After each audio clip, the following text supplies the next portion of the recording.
बोलो श्री गोपाल लाल की जय, श्री गोपेंद्र लाल की जय, श्री जमनेश महाप्रभु की जय, लालजी महाराज की जय, यमुना महाराणी की जय, पंच भगवदी की जय। पुष्टि संहिता खंड 1 मांथी 17मो प्रसंग छे माधवदासनी भ्रमણા टाળી।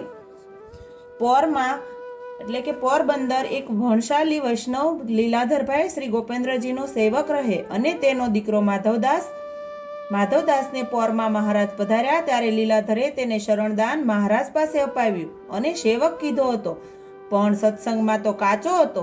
તે શ્રાવણી પૂર્ણિમા આવી અને બીજાની દેખાદેખીએ સાગર સ્નાન કરવા જવાની મનમાં મનછા થઈ અને લીલાધરભાઈને કીધું કે તમે ઠાકર સેવામાં પહોંચો, હું હમણાં સાગર સ્નાન સર્વ સાથની સાથે કરીને આવું છું।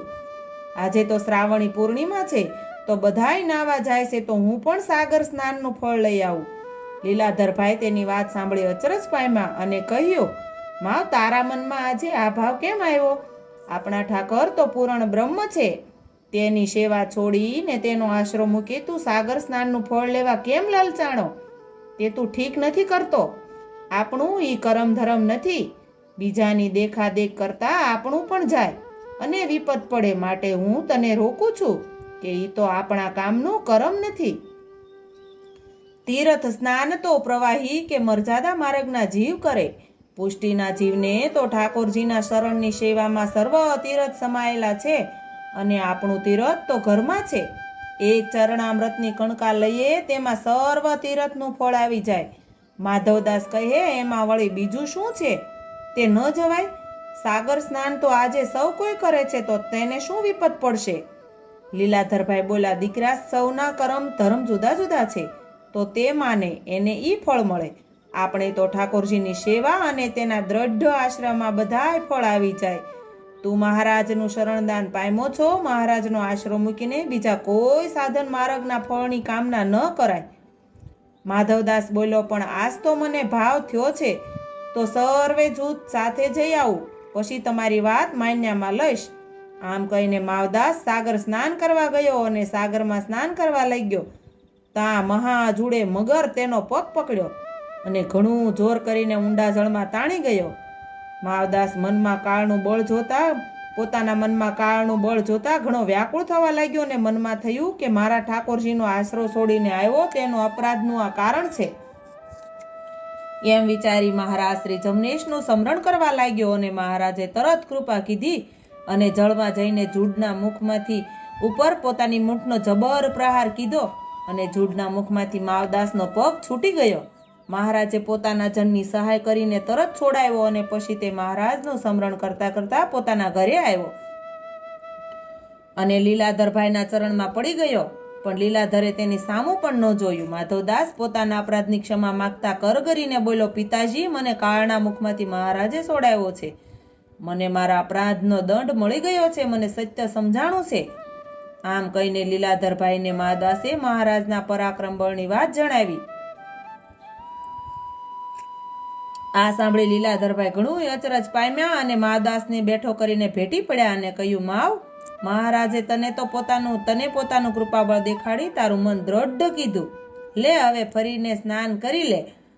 આજે તો ઠાકોરજીને શ્રમ ઘણોય થયો, કંઈક નૂતન સામગ્રી કરીને અદગી ધરાવીએ અને વૈષ્ણવને બોલાવીને લેવડાવીએ, મહારાજના પ્રતાપબળનો પ્રસંગ કહી સંભળાવીએ।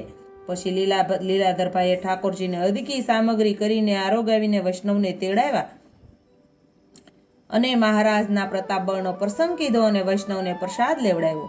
વૈષ્ણવ આ ચરિત્ર મહારાજનું સાંભળીને ઘણા હરખાણા અને લીલાધરભાઈ એક પદ બોલ્યા, તે પદ પાંચાભાઈએ સર્વેને ગાયને સંભળાવ્યું।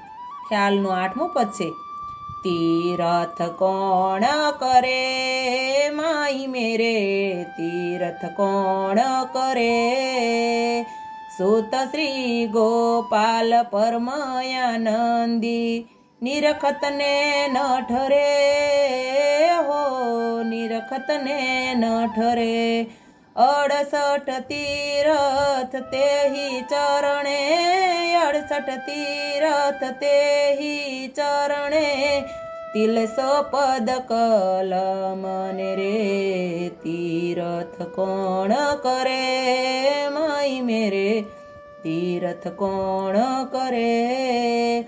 આનંદ મોદ મનોહર સુરત સોહી ચિત ધરે રે હો સોહી ચિત ધરે પૂરવરાસ રસિક એક કિયો વ્રજજન કાજ કરે રે હો વ્રજજન કાજ કરે વલ્લભ કુળમાં પ્રગટ હોય કે વલ્લભ કુળમાં પ્રગટ હોય કે તાપ ત્રિવિધ હરે તીર્થ કોણ કરે માય મેરે તીર્થ કોણ કરે રાખો સીતવની એહી રે ચિત में और सबे बिछुरे रे हो और सबे बिछुरे बिहारी दास वर गोपेन्द्र चरणे बिहारी दास वर गोपेन्द्र चरणे पलयक नाही टरे तीर्थ करे माई मेरे तीर्थ कोण करे। આ પદ સાંભળી માધવદાસ બોલ્યા, પિતાજી આ પદ મને પહેલા સંભળાયું હોત તો મારી ભ્રમણા ટળી જાત।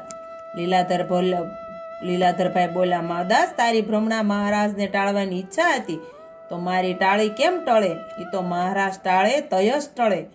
માધવદાસે કીધું, પિતાજી હવે તો મહારાજના ચરણનો દ્રઢ ભરોસો મને અનહદ ઉપજો છે, તેનો ભરભાર ઘણો સમજાઈ ગયો।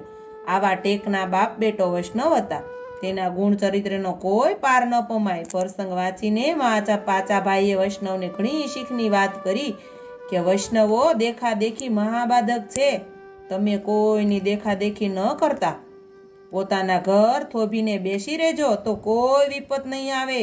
માટે વૈષ્ણવે કોઈની દેખાદેખ કરીને પોતાનો ધર્મ માર્ગ ન છોડવો, પોતાના ઠાકોરજીથી અધિક કરીને કાંઈ ન લખવું અને લેખીએ તઈ વપત પડે। માટે વૈષ્ણવો મોટા ધર્મનો મૂળ એક દ્રઢ આશરો પોતાના ઠાકરનો છે। વપત પડે પોતાના ઠાકરનું સ્મરણ કરીએ પણ બીજાનો આશરો ન કરીએ। જુઓ મહારાજ જમનેશનું અતુલ પ્રતાપ બળ માવદાસના મનમાં જાણવામાં આવ્યું અને રૂડો ટેકનો વૈષ્ણવ થયો। માટે વૈષ્ણવને ચિંતા કઈ વાતની હોય, એવા ભગવદ લીલા અને ભગવદીના ગુણ ચરિત્રનો કોઈ પાર નથી, તે કેટલા કહેવાય અને લખાય। આમ પ્રસંગ વાંચીને સમજણ આપી। વૈષ્ણવનું જૂથ એક સુરતાથી સાંભળતું હતું। પછી પ્રસાદ વાટ્યો, પછી વૈષ્ણવના ઘરે ઘરે ફર્યા। ઘણા હિંચ કીર્તન થાય, હિંચ કીર્તનની ભેટ વૈષ્ણવ ઉમંગ્યા લખાવે। પાંચાભાઈ વૈષ્ણવને પહોર ચડાવે અને અસો અસો કહીને લાડ લડાવે। વાહ વાલાના સોહાગ્યા વાહ વાહ, વૈષ્ણવને પોર ચડે ને નાચે કૂદે કતોહલ ઘણાય થાય। હી ચમચી ખૂંદે નર નારીના વૃંદ ઘણા રળિયામણા લાગે। પ્રસાદનો કોઈ પાર નહીં અને વૈષ્ણવને આગ્રહ કરીને ગાંઠે બાંધી દઈએ। આમ મોડી રાત સુધી વૈષ્ણવના ઘરે ઘરે ફરી પોતાના ઠાકરના જન્મ ઉત્સવને મનાવી પોતાના પ્રભુજીના માર્ગનો અને તેના ઘરનો પહોરો વધાર્યો। આમ વર્ષે વર્ષે 3 જન્મોત્સવમાં આનંદ થાય અને 12 માસના ઉત્સવ મનાવે। બોલો શ્રી ગોપાલ લાલ કી જય। વૈષ્ણવો કઈ ભૂલ ચૂક થઈ હોય તો ક્ષમા કરજો।